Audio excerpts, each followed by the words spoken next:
very good morning to the Naperville remnant that is not at a lake house or on a boat, and to all the people joining us online at a lake house or on a boat. We're not jealous at all. We are so happy for you, but no, truly, it is so good to be together this morning in worship as we continue our sermon series through the book of Revelation. Years ago, when I was in my 20s and I was working on staff with Youth for Christ, I had the opportunity to lead a mission trip to Romania, a couple times, actually. And in my first trip there to Romania, one afternoon we went shopping along the markets, and I started noticing different vendors with luxury products at a very cheap price.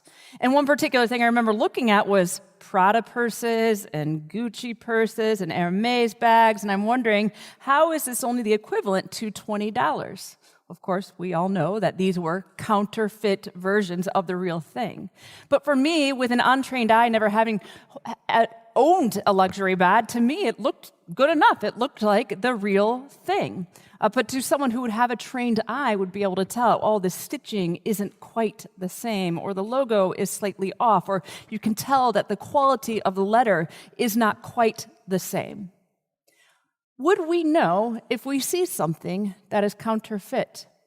And perhaps even here's another question. Would we know if we were worshiping a counterfeit version of God?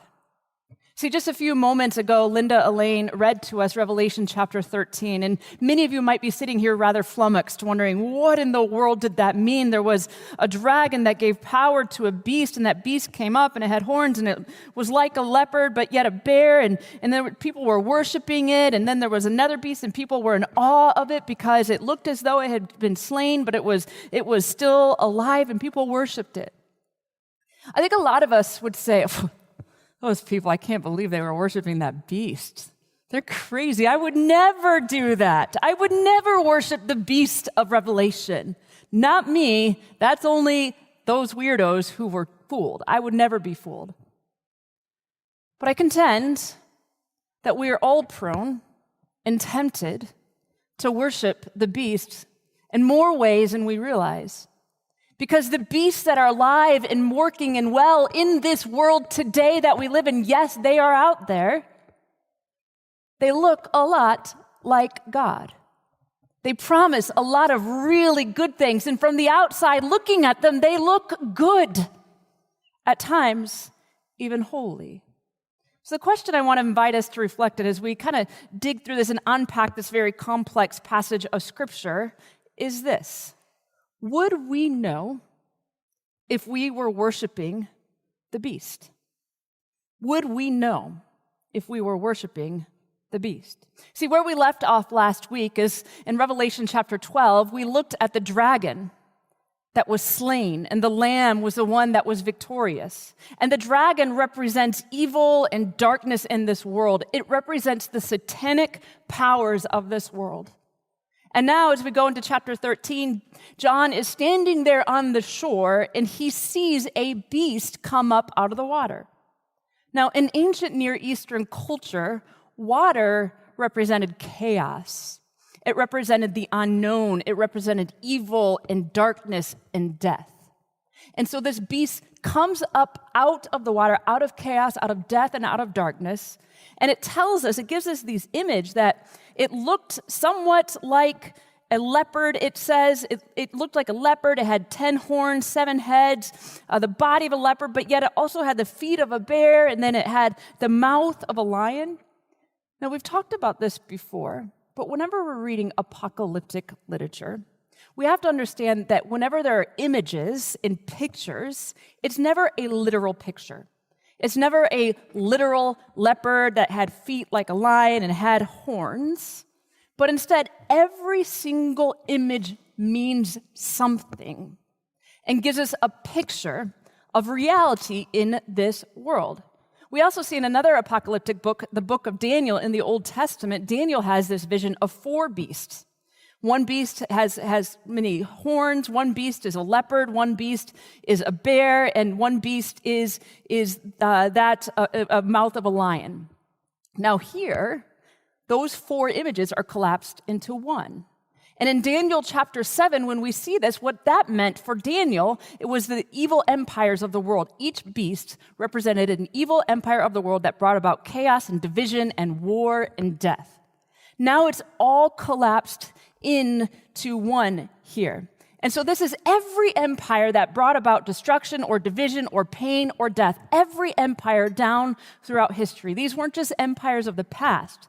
They are empires of the past, of the present, and the future.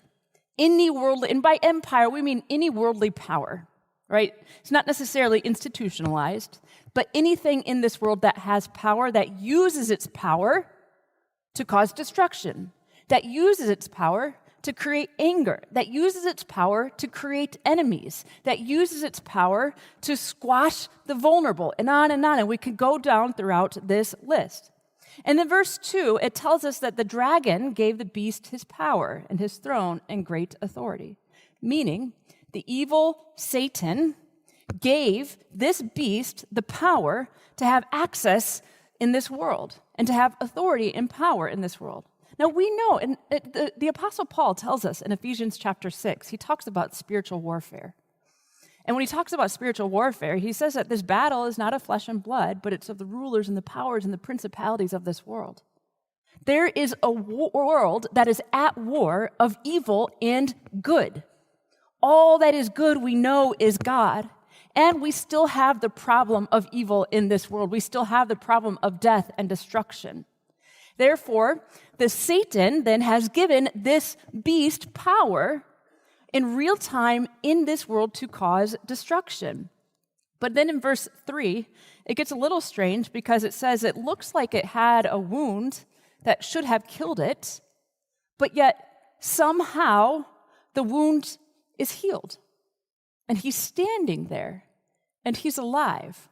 Now, there was a rumor going on around Rome that one of the rulers, one of the Caesars, named Nero, we talked about this a couple times before. Nero was a one who would persecute Christians for entertainment at parties in front of others, right? Nero was the one that he demanded, all you have to do in this world, you can live your life, you can even worship God, but you still must declare that I am Lord and Jesus is not. And if you can declare that I am Lord and Jesus is not, then you can go on home. Otherwise, your life will be ended.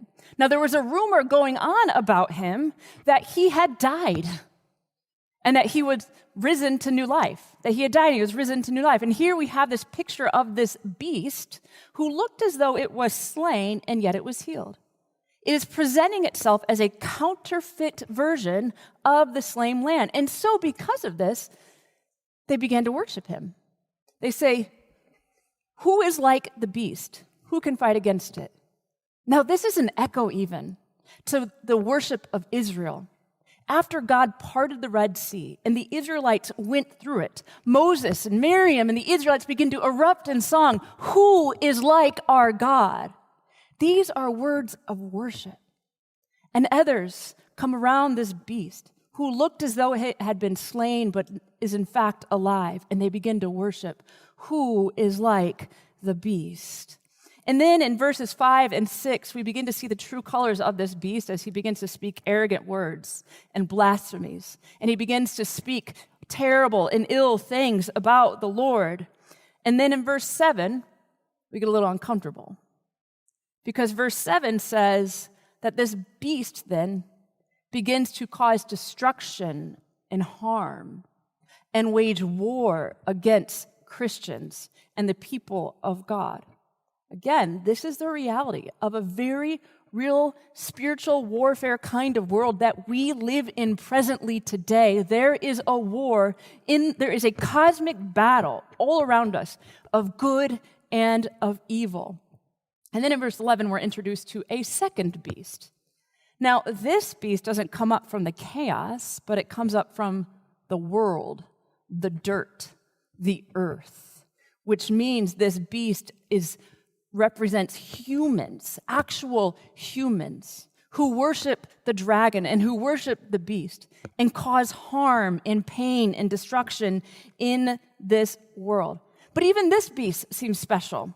This beast calls fire down from heaven, a work that was saved for the prophets like Elijah. This beast performs many signs and wonders, and again, people begin to worship this beast. Now again, I think all of us would be like, those people, why would they ever worship a beast? But the beasts in this world often give us images that look so good, that look so right. It even feels right at times. But yet there are just some things that are slightly off. Maybe it gives us an image of God that didn't have to take the path to the cross, that didn't have to lay down its life, that won by winning, that won by conquering, that won by going and forcing over, not by dying. It removes the slaughtered lamb from the center, and it tells us that we don't have to win by losing and that we don't even have to love our enemies. It tells us to go about the world for selfish gain. It's oftentimes these counterfeit versions of God are sometimes ones that we create in our own heart and our own lives.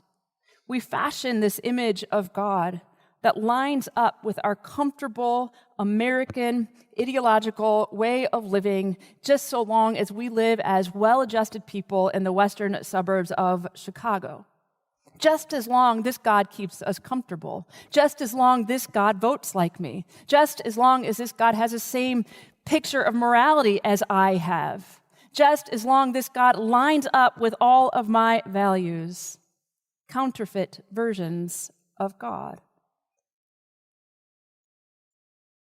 And then finally, we get to verse 18, and we see this is the passage that everybody wants to talk about. This is the passage that everybody wants to wants to crack this code and understand what it is. But it says that then those who worship and follow the beast are given a number written on their forehead, which is 666.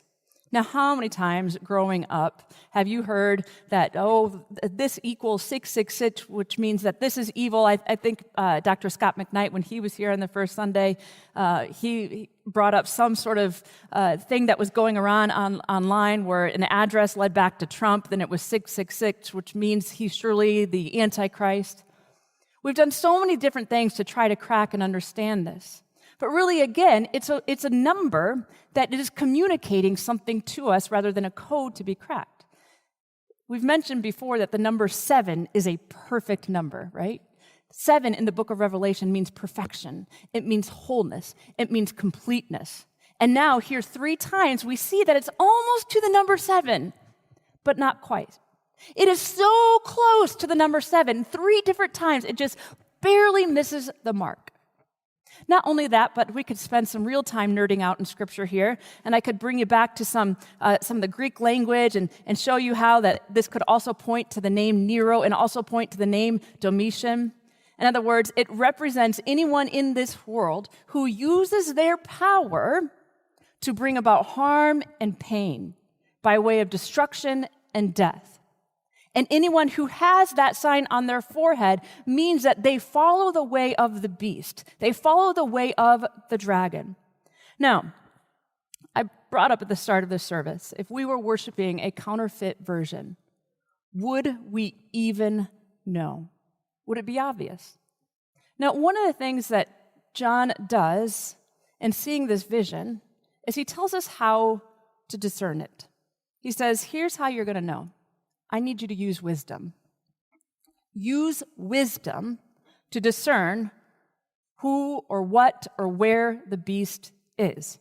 Now, we have to understand, I want to just give you a little bit of a teaching of what wisdom meant and what wisdom culture was. Because wisdom in the Bible is everything. Once you start to understand it and once you start to see it, the whole Bible just becomes like as though it's in color and it just pops out everywhere. And wisdom in Scripture was the idea of who we are becoming. Who are we becoming? Are we becoming people who produce fruits of love, of joy, of peace, of patience, and kindness, and goodness, and gentleness, and self-control? Wisdom was a lifestyle of how I live in God's world in God's way. Wisdom wasn't about head knowledge. Wisdom wasn't about gaining more information. But instead, wisdom was a lifestyle of how God is calling us to live. For example, in the book of Matthew, in Jesus' Sermon on the Mount, Matthew 5, 6, and 7, we get this incredible picture, a very subversive picture, but this incredible picture of what it looks like to live in God's world, in God's ways. He tells us to turn the cheek. He tells us to pray for our enemies. He tells us to love those even who persecute us. The teachings in Matthew chapter 5, 6, and 7 are difficult. They're piercing, to the point that at times we want to tone it down. And at the very end, in Matthew chapter 7, as Jesus is wrapping up his sermon of how we are to live wise lives, he gives a picture of two different kinds of people. He says there's a wise builder and there's a foolish builder. The wise builder builds a house with a solid foundation so that when the rain comes and the floodwaters rise, that house withstands the storms. But the foolish builder is the one that builds a house on a sandy foundation that can barely even withstand 10-mile-per-hour winds. It comes crumbling down. And then Jesus explains it for us. He says, the wise builder is the one who lives my teachings, who lives and obeys my teachings. He also gives another picture. He talks about two kinds of trees, a tree that bears really bad fruit and a tree that bears good fruit. The tree that bears good fruit are the ones who choose to live lives of wisdom. That is, living out the teachings of Jesus, living out the teachings of the Lamb that was slain. Now, here's where I'm going with this. I think when John tells us to use wisdom, what he's saying to us is stop looking outward to find the beast. Stop trying to crack the code. Instead, what I want you to do is I want you to look inward and ask yourself, who am I becoming? What is the fruit that is being produced in my life? Because when we begin to see that there are things in our lives that are causing us to be more angry, there are things in our lives that are causing us to be more hateful, there are things in our lives that are causing us to be more bitter, could it be that we too have been worshiping these counterfeit versions of God, of this beast, that are causing us to produce this kind of fruit in our lives? Who are we becoming? Perhaps we need to think about it this way. Think about the things in your life that you consume, the things that you're really loyal to, the institutions or the causes that you are really loyal to, or the certain theology or ideology that you have in your life, or this God that you carry in your pocket. What is it making of you? Who are you becoming? Because when we worship the beast, it produces a very different kind of fruit than the lamb. The beast will win by taking over no matter who it harms. The lamb wins by losing, by laying down his life. The beast will never forgive, will always hold a grudge, will always be bitter. The lamb will always be the first to extend forgiveness and love. The beast wants to separate those who are evil in this world and hate them no matter what, and demonize them, and dehumanize them, and categorize them, and devalue them. Whereas the Lamb will lift up all of God's people and work to be a bridge maker and humanize every person in this world as a child, as a beloved, made in the image of God. The beast will bring about division and brokenness, whereas the Lamb will bring about unity. Think for a moment about the things in your life that you are most loyal to, the things in your life that you consume. What kind of fruit is it producing of you? Is it pressing you into the image of Christ, or is it deforming you into the image of the beast? Is it giving you permission to simply conform to the patterns of this world, as long as you are a well-adjusted American citizen? Is it making a lot of promises in your life, but asking nothing of your character? So that's the question. Causes that I'm most loyal to. calls us to forgiveness, of love, of unity. The beast, however, is an enemy-making machine. Who or what are the things in your life that are causing you to be deformed in the image of the beast? And so I want to invite you for a few moments here to pause and to reflect, to invite the Spirit here in this place to expose your heart and your mind. I want to invite you to reflect and confess. God, search my heart. What are the things in my life that I've been consuming? The beliefs that I've been loyal to, the things I've not wanted to let go of, that are deforming me, that are producing fruits in my life that are bitter, that are producing fruits in my life that are angry, that are producing fruits in my life that are hateful. I invite you to confess that to God and find that God's grace is here. Thank you for listening to the Encounter Faith podcast. This podcast is a service of G. Shep Productions from Good Shepherd Lutheran Church in Naperville, Illinois. All rights reserved. If you're in the area, we'd love to meet you on a Sunday morning at our 9 a.m. or 10:45 services. At Good Shepherd, we are inviting everyone to walk together in the calling of Christ for a life of eternal impact. This podcast is produced and hosted by me, Ross Cochran. And our theme song is Wake the Earth by 1111 Worship. Thank you for listening. We'll talk again soon.